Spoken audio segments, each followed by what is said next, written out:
Hello students, आज मैं आपके बीच क्लास 7 cbse मैथ भारती भवन का जो RS अग्रवाल के द्वारा लिखित है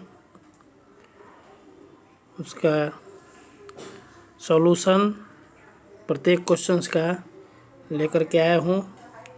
आप देख सकते हैं।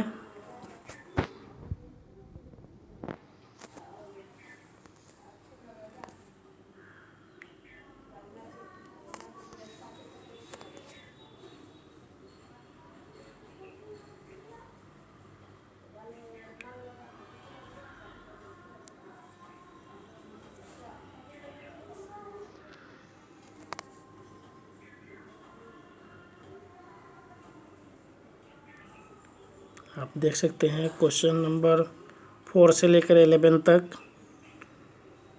उसके बाद आप देखिए, इसका आप स्क्रीनशॉट ले सकते हैं या वीडियो पॉज करके आप देख सकते हैं।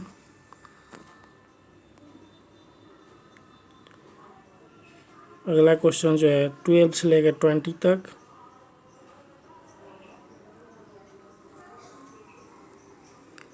उसके बाद 21 से लेके